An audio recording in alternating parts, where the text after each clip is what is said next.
ভগৱন্ত সখীয় মহিমা যেন মত আচুক কহিব কোনে জানিবি শকত ব্ৰহ্মাৰ বচনে লৈ প্ৰমাণ সাক্ষাতে বৃন্দাবনী কৃষ্ণক বলন্ত জোৰ হাতে অৰ্থাৎ ব্ৰহ্মাই সেই ব্ৰহ্মা মোহনৰ সময়ৰ কথা ইয়াৰ ভাগৱতৰ দশম স্কন্ধৰ গৌবৎসৰণৰ সময়ৰ কথা ব্ৰহ্মাই দেখিছে যে ইমান ভাল পায় কৃষ্ণই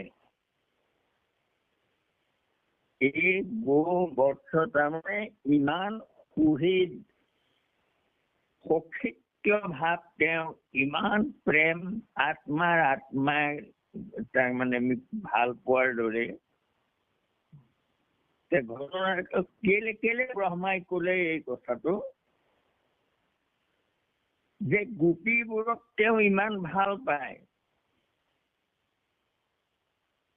যে তেওঁলোকৰ তাৰমানে কলাত শুই ব্ৰহ্মাই সেই হেৰি কৰোঁতে তাত তেওঁলোকে তাৰমানে হেৰিয়া পুত্ৰ হৈ দিলে সেই গ্ৰহণৰ সময় চোৱাতে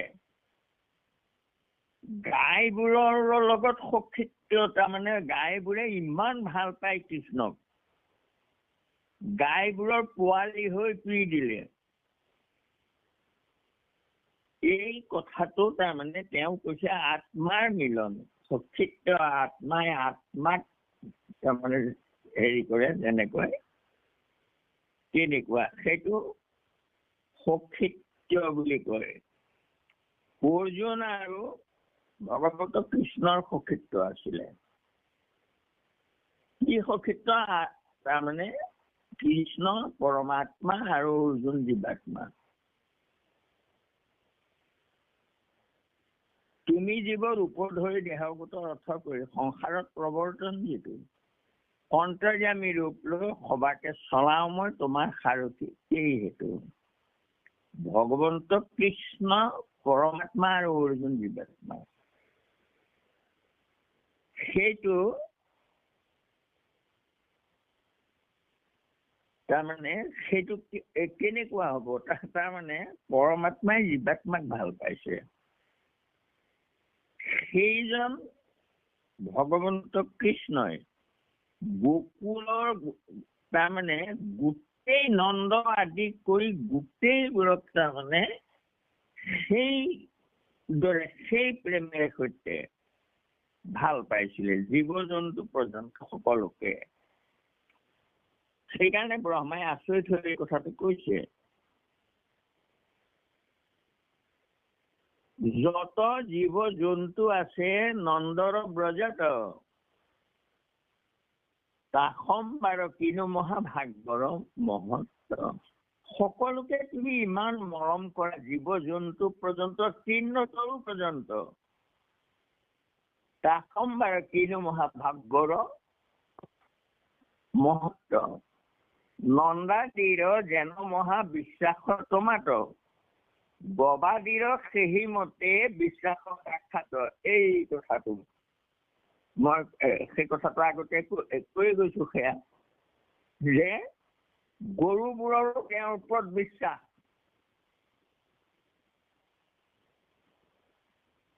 যেতিয়া ইন্দ্ৰই বৰ্ষণ কৰে পৰ্বতটো দাঙি লোৱাৰ লগে লগেই ইমান ডাঙৰ পৰ্বতটো দাঙি যেতিয়া ওপৰলৈ তুলি দিলে গৰুবোৰে বিনা দ্বিধাই তাৰমানে দৌৰি গৈ তাৰ তলত সোমাই গ'লগৈ কিন্তু গোপ গোৱালবোৰ সোমাবলৈ অলপ সন্দেহ কৰিছে যে অকমানি ল'ৰা এই পৰ্বতটো এনেকে দাঙি ধৰি ৰাখিব পাৰে সন্দেহ আছে সিহঁতৰ গতিকে এই কিন্তু গৰুবোৰৰ সন্দেহ নাই ইমানেই বিশ্বাস বাৰু যে কি নহওক এয়া গবাদীৰ সেইমতে বিশ্বাসৰ সাক্ষাৎ গৰুৱেও তেওঁক বিশ্বাস কৰে। তেখেত আসম্বাৰ ভাগ্য অতি চিত্ৰ, তেওঁলোকৰ ভাগ্য সঁচাকৈ চিত্ৰ বিচিত্ৰ। তুমি পূৰ্ণ ব্ৰহ্ম হৰি ভৈলা যাৰ মিত্ৰ, সেই পূৰ্ণ ভগৱন্ত তেওঁলোকৰ মিত্ৰ ৰূপে থাকিলে।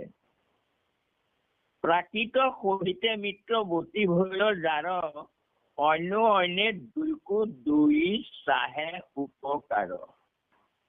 এই যে ভগৱন্ত কৃষ্ণ তেওঁৰ আত্মা পৰমাত্মাৰ সম্পৰ্ক, জীৱবোৰ চব তেওঁৰ অংশ। আৰু আমাৰ প্ৰাকৃত সহিতে মিত্ৰ বতি ভৈল যাৰ, মানুহ হিচাপে প্ৰকৃতি হিচাপে প্ৰাকৃত হ'ল আমাৰ দেহবোৰ। দৈহিক সম্পৰ্কত যিবোৰ মানুহে তাৰমানে সখীত্ব কৰে, দেহক ভাল পায় দেই, আৰু দৈহিক সম্পৰ্কৰে তাৰমানে আমাৰ সখীত্ববোৰ সদায় দৈহিক সম্পৰ্ক, এইবোৰ প্ৰাকৃত সম্পৰ্ক কয়। কি কৰে সেই সখীত্বই কিৰে ইজনে সিজনৰ উপকাৰ বিচাৰে।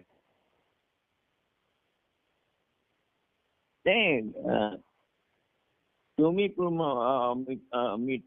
যাৰ মিত্ৰ, প্ৰাকৃত সহিতে মিত্ৰ বতি ভৈল যাৰ, প্ৰাকৃতৰ লগত যাৰ মিত্ৰ, সেইবোৰে কি কৰে অন্য অন্যে দুইৰো দুই চাহে উপকাৰ। তাৰমানে ইজনে সিজনক উপকাৰ কৰাটো বিচাৰে, সুখে দুখে। কদাচিত বিষয় বিৰোধী ভৈল যেবে, যদি কেতিয়াবা কিবা কথাত বিষয় বিৰোধী অৰ্থাৎ দৈহিক সম্পৰ্কৰ কিবা বিজুতি ঘটে, তাৰমানে বিচৰাটো নেপায় বা ইজনেও দিওঁ বুলি নাভাবে, তেনেকুৱা যেতিয়া হয় তেতিয়া কি হ'ল পাৱৰখনে দুইৰো মিত্ৰ ভংগ হৈ তেবে। তেতিয়া আমি বেয়া পাওঁ আৰু মোৰ সখী মোক উপকাৰ নকৰিলে। এই দৈহিক সম্পৰ্ক যদি আত্মাৰ লগত সম্পৰ্ক কৰে, আত্মাই আত্মাৰ লগত সম্পৰ্ক কৰে, তেতিয়াহ'লে সেই মিত্ৰবতী কেতিয়াও ভংগ হ'ব নোৱাৰে। আমাৰ প্ৰাকৃতৰ লগত সখীত্ব যিসকলৰ, তেওঁলোকে ইজনৰ পৰা ইজনে সিজনক উপকাৰ কৰিলেহে ভাল পায়। গতিকে এই কথাটো কেনেকুৱা, কদাচিতো বিষয় বিৰোধী ভৈল যেবে, তাৱৈখনে দুইৰো মিত্ৰ ভংগ হোৱা তেবে। তেতিয়াই তাৰমানে সেই সখীত্ব বুলি নকয় আৰু সেইটো আচল সখীত্ব নহয়। তুমি কোনো সদায় পৰমানন্দময়, তুমিয়েৰে যিটো মহামিত্ৰতা কৰে, অৰ্থাৎ তুমি পৰমানন্দময় প্ৰভু ভগৱন্ত, আৰু তোমাৰ লগত যিসকলে মিত্ৰতা কৰে, দিয়াত সম্বাকতি আনন্দ সদায়, তেওঁলোকক সদায় আনন্দ দিয়া তুমি। এতেকে তোমাৰ মিত্ৰবতী ভংগ নাই। গতিকে তোমাৰ মিত্ৰবতী ভংগ নাই। সেই কৃষ্ণই তৃণ তৰুবোৰেও তাৰমানে কৃষ্ণক কেতিয়াবা যায় বৃন্দাবনলৈ, বলভদ্ৰক কৈছে যে চোৱা দাদা, তাৰমানে ফুলবোৰ গছবোৰ কেনেকৈ মোৰ দোঁ খাই আহিছে।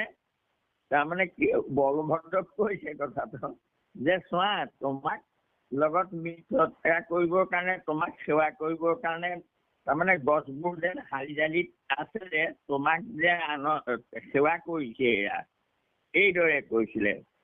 গতিকে সেইকাৰণে কৈছে যে তুমি কোনো সদায় পৰমানন্দময়, তুমি যিটো মহামিত্ৰতা কৰা, তোমাৰ লগত যাৰ মিত্ৰতা হয়, দিয়াত সমাকতি আনন্দ সদায়, এতেকে তোমাৰ মিত্ৰবতী ভংগ নাই। তুমি সকলোকে কৃপা কৰা, তোমাক ভাল পালে তুমি ভকতক ভাল পোৱা, আৰু তোমাৰ লগত মিত্ৰতা কেনেকে ভংগ হ'ব? কাৰণ তুমি কৃপা কৰিয়েই থাকিবা, তোমাক ভাল পালে তুমি কৃপা কৰিবা, আৰু তেতিয়াহ'লে মিত্ৰতা কেনেকে ভংগ হ'ব? কৃষ্ণ সুহৃদ প্ৰাকৃত মিত্ৰ দেশান্তৰাদি গমনে কুহিত বিয়োগে মহা দুখ মিলি মনে। সেই প্ৰাকৃত তাৰমানে দৈহিক সম্পৰ্কত ভাল পোৱাবোৰ মোৰ ল'ৰাটো আঁতৰত আছে বা সেই আমি নিজে আঁতৰ হৈ যোৱা সম্পৰ্কত দৈহিকভাৱে আঁতৰ হ'লে তাৰমানে আমাৰ দুখ লাগে মনত। সেইটো প্ৰাকৃত মিত্ৰ বুলি কয়। তাৰমানে দৈহিকভাৱে আমি আমাৰ সম্পৰ্কীয় মানুহ আঁতৰলৈ যদি যায় কোনোবা তেতিয়া স্বাভাৱিকতে দুখ এটা লাগে। কিন্তু আত্মিকভাৱে যদি আমি চিন্তা কৰোঁ পৰমাৰ্থ ৰূপে তেতিয়াহ'লে সেইটো দুখ কৰিবলগীয়া কথা নহয়। সেইটো প্ৰাকৃত মিত্ৰ দেশান্তৰাদি গমনে বিদেশলৈ গুচি গ'ল যেনিবা শৰীৰটোৱে সৈতে, তেতিয়া তাৰমানে ইয়াত দুখ লাগে। তুমি সনাতন কোনো জগত ব্যাপক কদাচিত শংকা নাই বিয়োগ দুখ হ'ব। কিন্তু তুমি সনাতন, তুমি নথকা জেগাই নাই। গতিকে কোন তাৰ পৰা আঁতৰ হৈ যাব পাৰে? তুমি প্ৰত্যেকৰ হৃদয়তে আছা। এইহেতু তুমি কৃষ্ণ মিত্ৰ ভৈলা যাৰ, সেইকাৰণে কৃষ্ণ যাৰ মিত্ৰ হ'ল অৰ্থাৎ সখী হ'ল, ভাল পালে, বন্ধু হ'ল, কদাচিত শংকা নাই বিয়োগ দুখ হ'ব। এই হেতু তুমি কৃষ্ণ মিত্ৰ ভৈলা যাৰ, কোনে কহি বাক পাৰে ভাগ্যক তোমাৰ। তোমাৰ লগত যাৰ মিত্ৰৱৰ্তী হ'ল আত্মা সম্পৰ্কত, তেতিয়াহ'লে তেওঁলোকৰ মিত্ৰতা কেনেকৈ ভংগ হ'ব? ভক্তৰ লগত ভগৱন্তৰ মিত্ৰতা ভংগ হ'বনে নাহানিবা? কেতিয়াও নহয়। এইটো কথা বুজাইছে। ভাগ্যৰ তাৰমানে মহিমা, ভাগ্য ইমান ভাগ্য, মহাভাগ্য সেয়া তোমাৰ লগত যাৰ মিত্ৰতা হয়, এইটোৱে ডাঙৰ কথা। এতিয়া আমাৰ মিত্ৰতাটো তেওঁৰ লগত হৈছে নে নাই হোৱা? অহৰহ আমি তেওঁৰ লগত মিত্ৰতা কৰি আছো নে নাই? সখীত্ব কৰি আছো নে নাই? বিয়োগ হ'লে তাৰমানে তেওঁ কৃষ্ণৰ যেতিয়া আমাৰ মনৰ পৰা অকণমান আঁতৰ হৈ যায় তেতিয়া আমাৰ দুখ আহে নে নাহে? যে আমি কিয় ঈশ্বৰ তেওঁৰ লগত তাৰমানে তেওঁৰ অহৰহ তেওঁৰ নাম আমি কিয় ল'ব নোৱাৰো? কেলে নলওঁ বা ল'বলৈ মন কিয় নাযায়? এই কথাবোৰ তাৰমানে আমি ভাবিব লাগে। ভাবি আমাৰ মনটোক ঘূৰাই আনিব লাগে, চেষ্টা কৰিব লাগে। প্ৰাকৃত মিত্ৰতাটো তাৰমানে আত্মিক মিত্ৰতালৈ আমি ৰূপান্তৰ কৰিব পাৰিব লাগিব। এই মানে থৈলো বাক্য ব্ৰহ্মাৰ সকলো ব্ৰহ্মাৰ বচন ইমানতে সামৰিছে। আৰু ঋষভদেৱৰ বাক্যৰে সৈতে আমাক তাৰ ফল দেখুৱাব। এয়া আমি কালিলৈ পাম। ভৰতাদি পুত্ৰতক অহন্ত কৃপাময়, অৰ্পণা নকৰি কৰ্ম যতেক কৰে। কৈছে যে ভৰতাদি পুত্ৰসকলক কৈছে তেওঁ ঋষভদেৱে, আৰু এই অৰ্পণা নকৰি যিমান কৰ্ম কৰে, অৰ্থাৎ যি কৰোঁ আমি সকলো ভগৱন্তৰ চৰণত অৰ্পণ কৰিব লাগে। আৰু যদি নকৰোঁ তেতিয়া কি হয় কালিলৈ আমি এয়া বুজি পাম। কৃষ্ণ মাধৱ মাধৱ। হয়, এইখিনি কথাখিনি যদি আমি অকণমান গভীৰভাৱে ভাবোঁ তেতিয়াহ'লে ইয়াত আমাক এই জ্ঞানটোৱে দিছে যে দৈহিক তাৰমানে ভাল পোৱা সখীত্ব, স্বাৰ্থলৈ ভাল পোৱাটো সেইটো সখীত্ব নহয়। ভগৱন্তকো যদি কিবা স্বাৰ্থৰ কাৰণেহে ভাল পাওঁ তেতিয়াহ'লে সেইটো সখীত্ব নহ'ব। কৃষ্ণ কৃষ্ণ মাধৱ মাধৱ, আমি তেওঁক অহৰহ সেৱা কৰি থাকি পেলাই আনন্দ পাওঁ, এই ভাৱটো হ'ব লাগিব, তেতিয়াহে সখীত্ব হ'ব। কৃষ্ণ মাধৱৰ এইখিনিকে আমি ক'বলৈ যাওঁতে হ'ব পৰা অপৰাধখিনি আপোনালোকে মৰিখন কৰিব। অপৰাধ বিনাশন তজো নাম নাৰায়ণ জানি নামে পুখিলো শৰণে আন গতি নাহিকে মৰণে। অপৰাধ ক্ষমা কৰি তুমি দয়াশীল হৰি মোক ৰক্ষা কৰি চৰণে। মোক ৰক্ষা কৰি চৰণে কৃষ্ণ কৃষ্ণ শ্ৰীমন্ত শংকৰ হৰি ভকতৰ জানা যেন কল্পতৰু। তাহান্ত বিনাই নাই নাই নাই আমাৰ অপৰম গুৰু, আমাৰ অপৰম গুৰু।